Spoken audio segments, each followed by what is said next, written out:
सभी दर्शकों का प्रतिज्ञा 21 चैनल में हार्दिक स्वागत है। आज हम गणित का टॉपिक HCF और LCM के बारे में अध्ययन करेंगे। मैथ में आज हम क्या पढ़ेंगे? LCM और HCF। LCM और HCF दोनों का मतलब समझ लेते हैं कि HCF क्या है और LCM क्या है। LCM का मतलब हुआ लीस्ट काउंट मल्टीपल और HCF का मतलब है हाईएस्ट कॉमन फैक्टर। यदि हमको LCM और HCF समझ में आ जाए तो आसानी से इनके प्रश्नों को भी हल कर सकते हैं। जैसे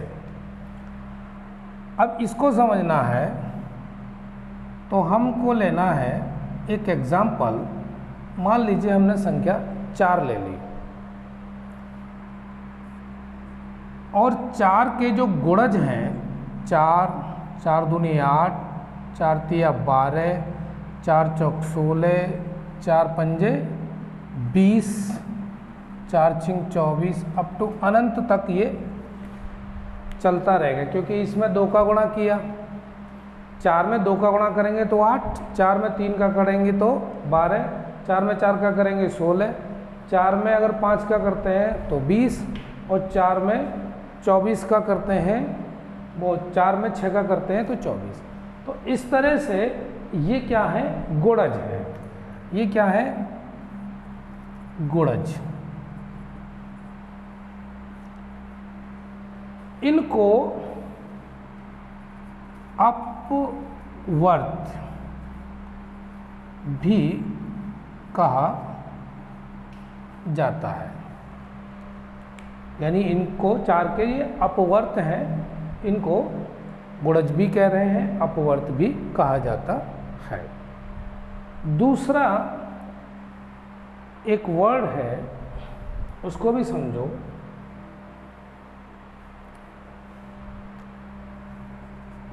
अपवर्तक। अभी मैंने समझाया आपको अपवर्त, अब अपवर्तक समझना है। अपवर्त अभी समझाया है मैंने आपको। किसी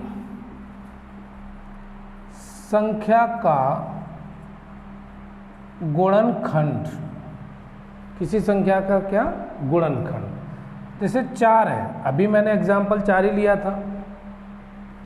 अब इसका गुणनखंड 1, 2 और 4।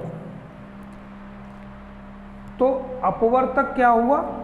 गुणनखंड। और अपवर्त क्या हुआ? गुणज यानी मल्टीपल। तो ये जो कॉमन फैक्टर है ये इस श्रेणी का है, और जो मैंने अभी आपको अपवर्त बताए थे गुणज, वो LCM श्रेणी का है।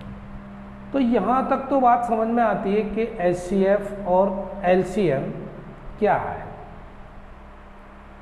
आगे समझना है तो इनके प्रश्नों को देखते हैं।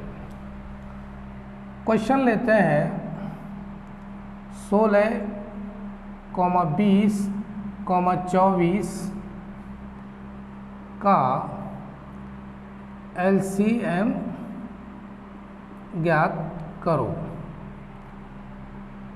इसको लासा भी बोलते हैं, लासापा, ये भी बोल देते हैं। ज्ञात करो लघुत्तम समाप्त वर्ग। तो इसको निकालने का जो तरीका है वो ये है कि इनके फैक्टर करते चले जाते हैं।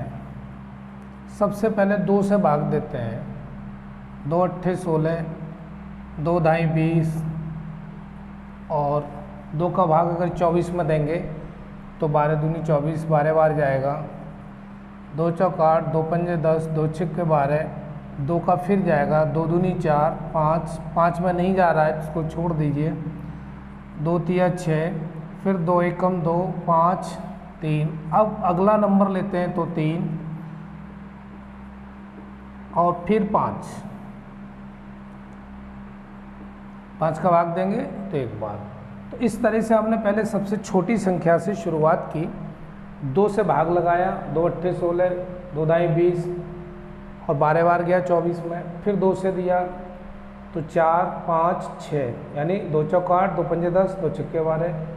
फिर 2 का दिया, 2 दूनी 4, 5 में जाएगा नहीं, इसको ऐसे ही उतार लिया, 2 तिया 6, 2 एकम 2, फिर 5 में नहीं जा रहा, ऐसे ही उतार लिया, 3 में नहीं जाएगा तो अगला 3 संख्या लेंगे, फिर 5 लेंगे, ऐसे करके नीचे एक एक कर लेते हैं। आसान तरीका ये है।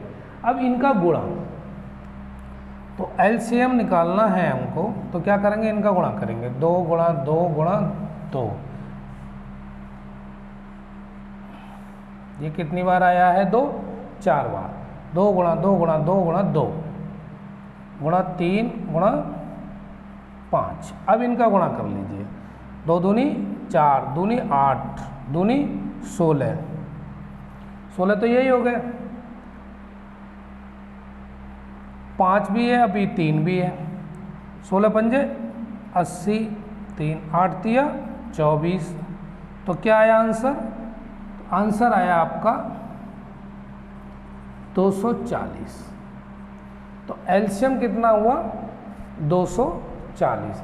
आसान तरीका है, ये जो संख्याएं आएंगी इनको गुणा कर लीजिए और जो आए आपका गुणनफल वही आपका आंसर हो गया एलसीएम।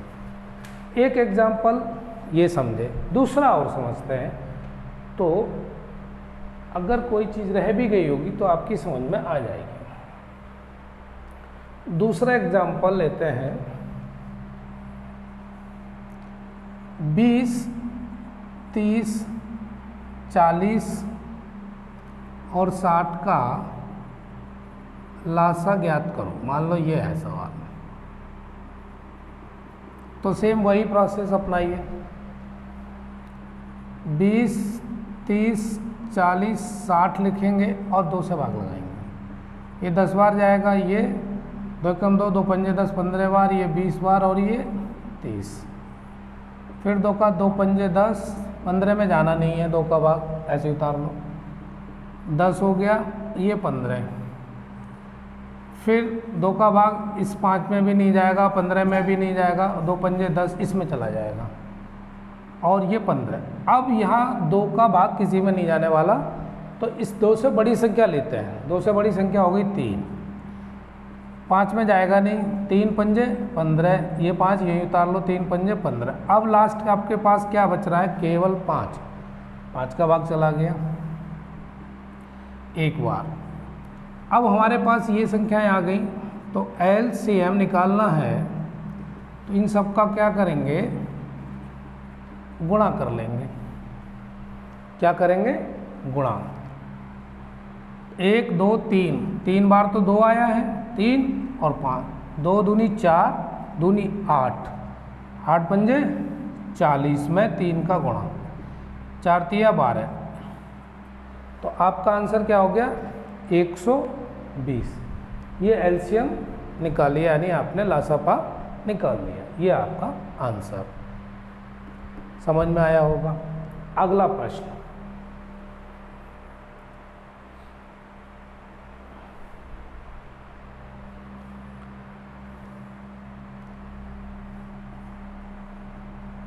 भिन्नों का एलसीएम निकालना।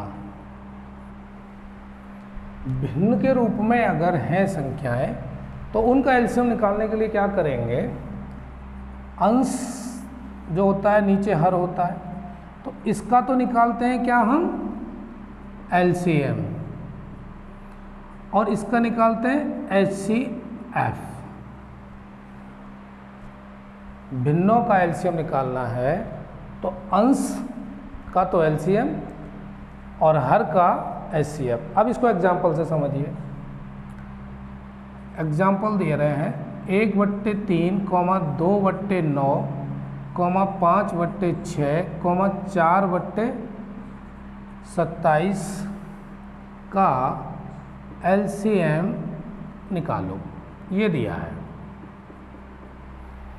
का LCM निकालो। तो ये सारे भिन्न के रूप में 1/3, 2/9, 5/6, 4/27। तो इसको क्या करना है कि ऊपर वाला जो होता है वो अंश होता है और नीचे वाले जो होते हैं वो सब हर कहलाते हैं। तो 1, 2, 5 और 4 का क्या निकालना है हमको? LCM। इसका निकालना है हमको LCM। अब कैसे निकालते हैं ये भी देखिए। अभी मैंने आपको बताया था 1 है तो ये तो 1 ही रहेगा। 2 से देते हैं, 5 में जाएगा नहीं, 2 दूनी 4। फिर 2 से, 2 कम 2, 5 में नहीं जाएगा। फिर 5 का एक बार चला जाएगा 5 में। अब ये सारे एक एक आ गए। अब आपकी संख्या क्या होगी? 2 गुणा 2 गुणा 2 गुणा 5, तो दूनी 4, 4 पंजे 20। तो क्या आया इसका? 20 आया LCM। आपकी समझ में आ गया? LCM लेने का तरीका मैंने अभी पहले ही बता दिया था कि कैसे लेंगे। अब लेना है 3, 9, 6, 27 का HCF, हाईएस्ट कॉमन फैक्टर। अब हाईएस्ट कॉमन फैक्टर कैसे लेंगे इसको देख लीजिए। 3 के फैक्टर करो 1 गुणा 3, 9 का फैक्टर करो 3 गुणा 3, 6 का फैक्टर करो 2 तिया 6, 27 का फैक्टर करो 3 तिया 9 तिया 27। और अगर हमको HCF निकालना है तो इनमें कॉमन क्या है? एक तो 3 ये रहा, एक तो 3 ये रहा, बाकी दूसरा तो कोई कॉमन है नहीं। तो कितना हुआ? 3। तो HCF कितना हो गया आपका? 3। अब इसमें जो आपका आंसर हुआ वो क्या आएगा? 20/3। ये हो गया आपका LCM। इस प्रश्न का उत्तर ये रहा, 1/3, 2/9, 5/6, 4/27 का LCM ये 20/3। दूसरा प्रकार देखते हैं।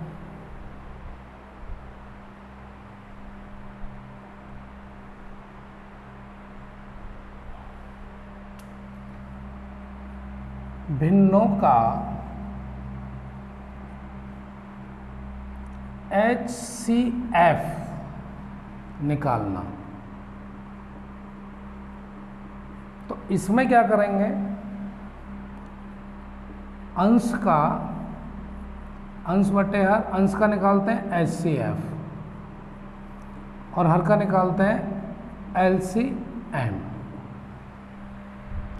जब उल्टा हो गया, अब HCF निकालना है भिन्न का तो अंश का अब निकालेंगे HCF और LCM में पहले LCM निकाल रहे थे। अब इसका भी एग्जांपल लेते हैं।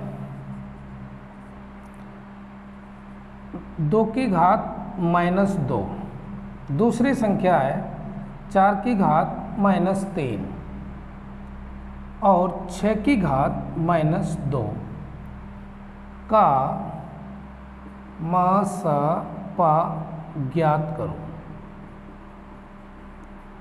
अब इस सवाल को पहले भिन्न के रूप में बदलेंगे। तो क्या है? 1/2 की घात 2 हो जाएगा, ये माइनस है तो नीचे आके इनकी पावर प्लस की हो जाएगी। 1/4 की पावर 3 और 1/6 की पावर 2। तो इसको लिख सकते हैं 1/4, 1/4 चौक 16 चौक 64 और 1/36।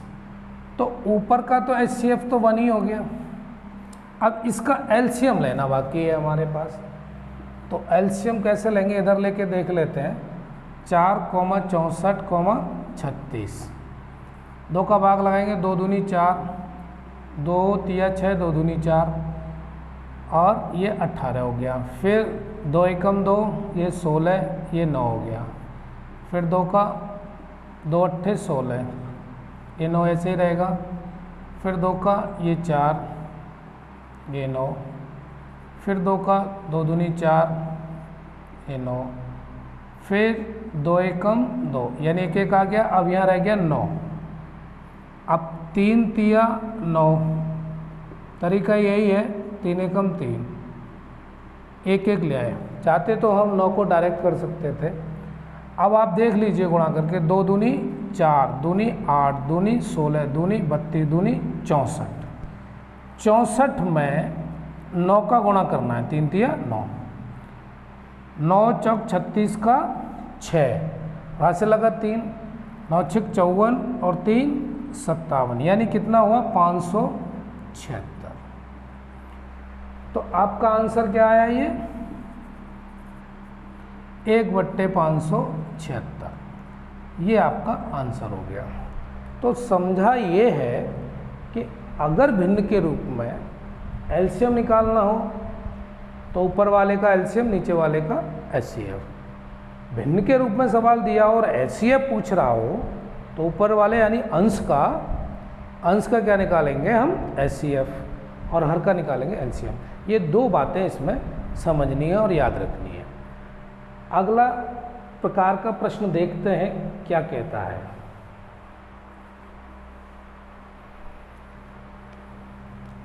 क्वेश्चन ये है, 24, 36 का मासा ज्ञात करो। तो आपके पास मासा निकालने के 2 तरीके हैं, एक भाग विधि से है और एक गुणनखंड विधि से। दोनों विधियां देख लेते हैं। 36 में 24 का भाग लगाइए, 24 एकम 24, 6 में से 4 जाएंगे तो 2 बचेंगे और यहाँ 1 बचेगा। फिर यही जो संख्या 24 का जो भाग लगाया था ये यहाँ लिख दीजिए। अब 12 का भाग दीजिए, 12 दूनी 24, यानी अब हमारे पास शेष कुछ नहीं बच रहा है, यहाँ पर शेष कुछ भी नहीं बच रहा है। तो मासा कितना हो गया, 12, यानी ये वाली संख्या जिसके भाग देने से शेष कुछ भी ना बचे, वो ही संख्या जिससे हमने भाग दिया है वो मासा कहलाएगी। तो ये तो हो गया आपका भाग विधि से। अब इसको गुणनखंड विधि से देखो तो उसमें क्या करना है, 24 को तोड़ेंगे तो 2 दूनी 4, इसको यहाँ देख लीजिए ऐसे करके, ये 12, ये 6, 3, इतने तरीके से टूट गया। 2 का भाग लगाए 12 बार, 2 का भाग लगाए 12 में 6 बार, 2 तिया 6, 3 एकम 3, यानी 2 गुणा 3, 2 दूनी 4, दूनी 8, तिया 24। फिर हमने देखा 36 को तोड़ के, इसको भी यहाँ देख लो, ये 18 हो गया, ये 9 हो गया, 2 का भाग लगा रहे हैं। अब 2 का नहीं जाएगा तो 3 का दे दीजिए, 3 तिया 9, 3 एकम 3, तो कितना हुआ 2 गुणा 2 गुणा 3 गुणा 3। अब इसमें एक कॉमन तो हमारे पास ये 3 है दोनों में, और 1 2 ये रहा और 1 2 ये रहा, तो हमारे पास क्या है 2 2 और 3, 2 दूनी 4 तिया 12। तो ये आपका मासा निकल आया। ये था गुणनखंड विधि से और ये था आपका भाग विधि से। दोनों विधियों से ये सवाल आपके सामने है। इसमें क्या करते हैं, गुणनखंड करके रख लेते हैं, जो कॉमन होते हैं उनको निकाल के मल्टीप्लाई कर लेते हैं यानी गुणा, और उसके बाद जो बचता है वो आपका आंसर ही होगा गुणा करने के बाद। एक और प्रश्न देखते हैं इसी तरह का।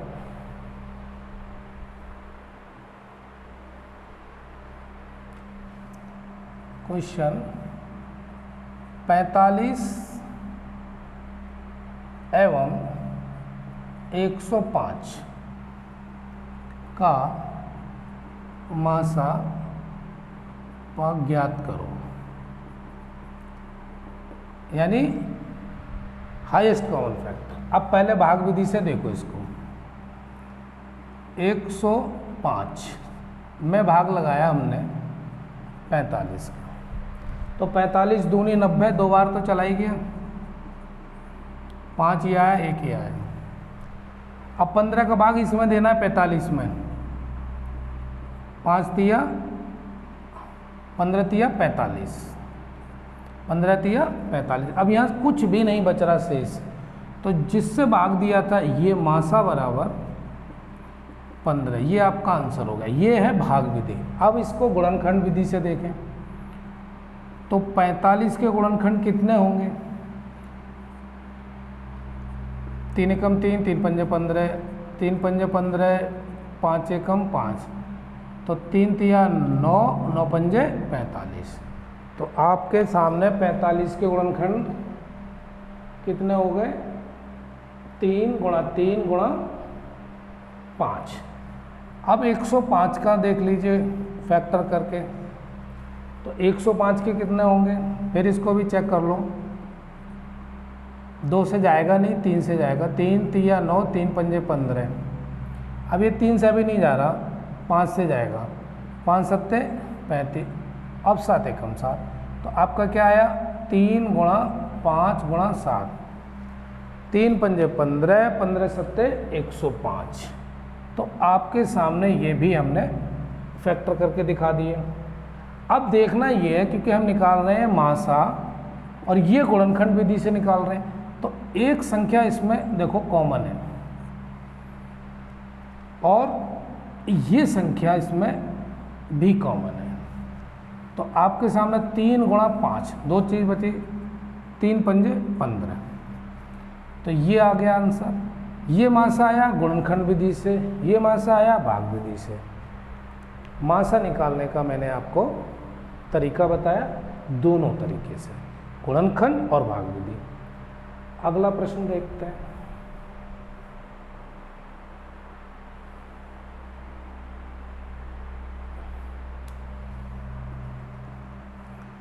तीन की घात 7, 3 की घात 12, 3 की घात 17 का LCM ज्ञात करो। अब ये प्रश्न है आपके सामने। तो यदि आधार समान है, क्या आधार समान हो, यदि आधार समान हो तो सबसे बड़ी घात वाली संख्या ही उत्तर होगी। तो इसका एलसीएम कितना हुआ? 3 की घात 17, क्योंकि सबसे बड़ी घात 17 दी हुई है। 3 की घात 7, 3 की घात 12, 3 की घात 17, सबसे बड़ी संख्या कौन सी है? 17। तो ये आपका क्या हो गया? आंसर, ये एलसीएम है। तो ये आपको समझ में आ गया। कुछ नहीं करना है, आधार समान है, घात जिसकी सबसे बड़ी है वही आंसर है। अगला प्रश्न देखते हैं।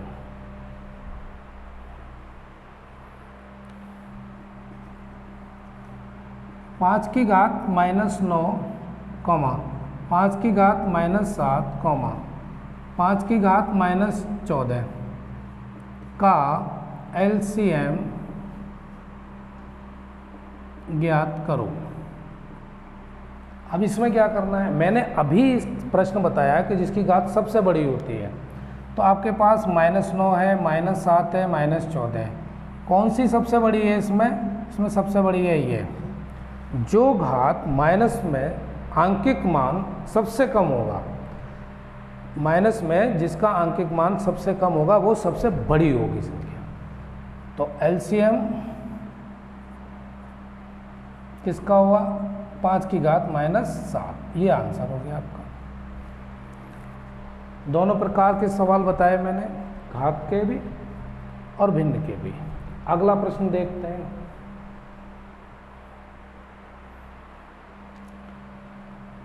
एक फॉर्मूला है, पहली संख्या गुणा दूसरी संख्या बराबर लासा गुणा मासा। एक प्रश्न इससे भी बनता है, तो हमें निकालने के लिए इसकी सहायता की ज़रूरत पड़ेगी। पहली संख्या गुणा दूसरी संख्या बराबर लासा गुणा मासा।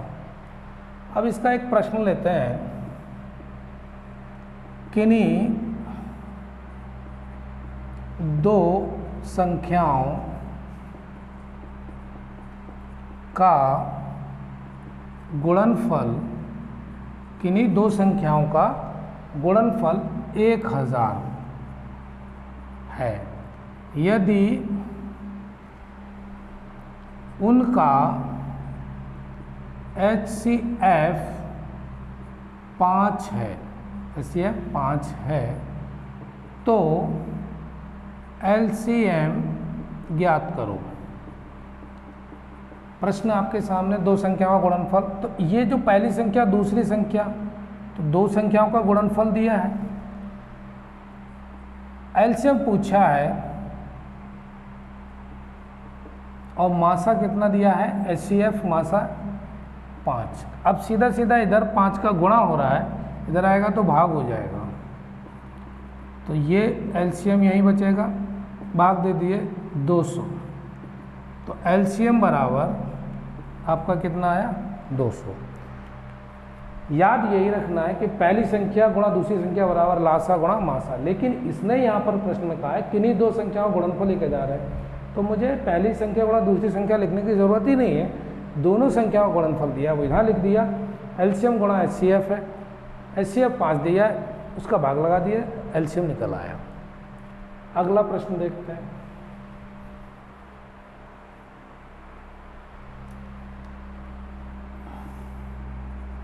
दो संख्याओं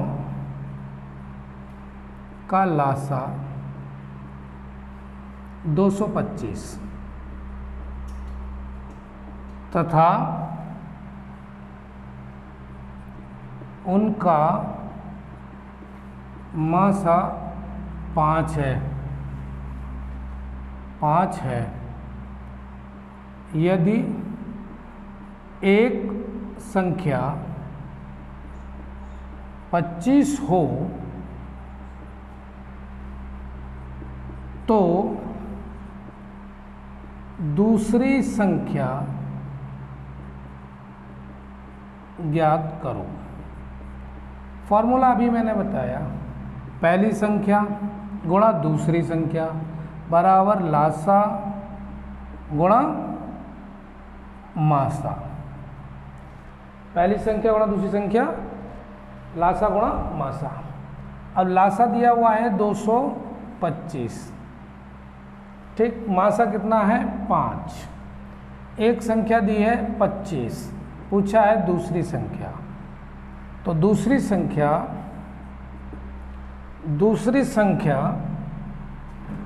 225 गुणा 5/25, तो दूसरी संख्या जो निकालेंगे 5 से काटेंगे आप, 5 25 और 5 चौक 20 और 5 25, कितना आया 45। तो दूसरी संख्या क्या निकाली हमने 45। इस तरह से इस फॉर्मूले पर पहली संख्या गुणा दूसरी संख्या लासा गुणा मासा, इस तरह का सवाल तुम निकाल सकते हो। ये सवाल आपको समझ में आ गए होंगे लासा मासा के। अब आशा करते हैं कि इनकी प्रैक्टिस आप करें घर पे। धन्यवाद।